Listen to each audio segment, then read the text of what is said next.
ఇది మన ప్రభువును మన రక్షకుడైన ప్రభువైన యేసుక్రీస్తు మీ అందరికి వందనాలు.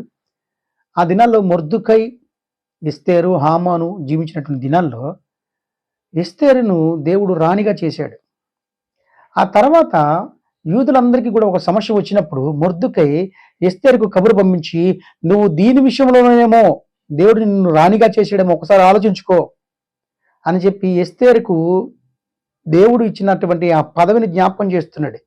అంటే దానికి అర్థం ఏంటి అనంటే, దేవుడు ఆమెను రాణిగా ఎందుకు చేశాడు అనంటే, ఇదిగో రాబోతున్న దినాల్లో యూదులకు ఒక సమస్య రాబోతుంది. ఆ సమస్య నుంచి నువ్వు అక్కడ రాజుగారికి తెలియజేసి దానినంతా కూడా తిరగరాపించడానికి దేవుడు నిన్ను రాణిగా చేశాడు అని మొర్దుకై చెబుతున్నాడు.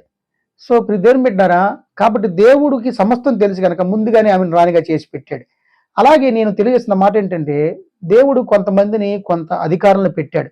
కొంతమందికి కొన్ని రకమైన చదువులు, కొంతమందికి ధనము, కొంతమందికి జ్ఞానం, కొంతమందికి టాలెంట్స్, కొంతమందికి టెక్నికల్స్ ఎఫర్ట్స్, ఇవన్నీ కూడా కొన్ని ఇచ్చాడు దేవుడు. వాటన్నిటిని ఎందుకు ఇచ్చాడు వాళ్ళకి అనంటే, వాళ్ళందరూ కూడా దేవుని కొరకు ఉపయోగపడాలని. దేవుని కొరకు ఉపయోగపడపోతే, ఎస్తేరు ఉపయోగపడపోతే ఇంకో పక్క నుంచి సహాయం చేయగల సమర్థుడు దేవుడు.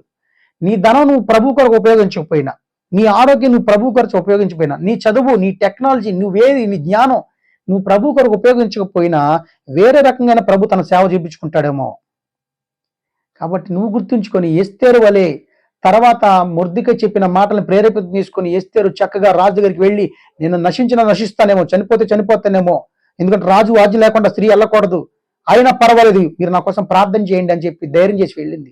తర్వాత యూదులందరినీ కూడా రక్షించినట్టుగా కనబడతా ఉంది.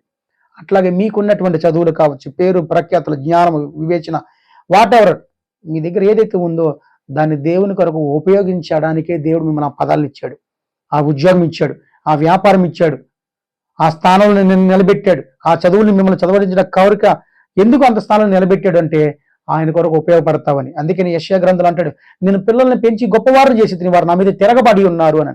పెద్దవారు అయిపోయిన తర్వాత, చదువులు సంపాదించిన తర్వాత, జ్ఞానము, డబ్బులు అన్ని వచ్చిన తర్వాత తిరగబడకూడదు. ప్రభువును జ్ఞాపకం చేసుకోవాలి. ప్రభు యొక్క స్థితిగతులను బట్టి మనం ఈ స్థితిలో ఉన్నామని చెప్పి జ్ఞాపకం చేసుకోవాలి.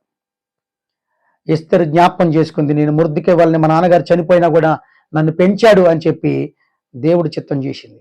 అట్లాగే మీరు కూడా మీకున్నటువంటి ఎఫర్ట్స్ అన్ని కూడా కలిగి ఉన్నటువంటి వాటన్నిటిని కూడా దేవుని కొరకు ఉపయోగించగలిగితే దేవుడు మిమ్మల్ని అందరూ కూడా సాధనాలుగా వాడుకుంటాడని కూడా, నన్ను మిమ్మల్ని అందరూ కూడా సాధనాలుగా వాడుకోవాలని కూడా నేను ప్రభు పేరట అందరికీ కూడా మనవి చేస్తున్నాను. ప్రభు కూడా ప్రార్థన చేస్తున్నాను. God bless you all. షాሎም టు ఆల్.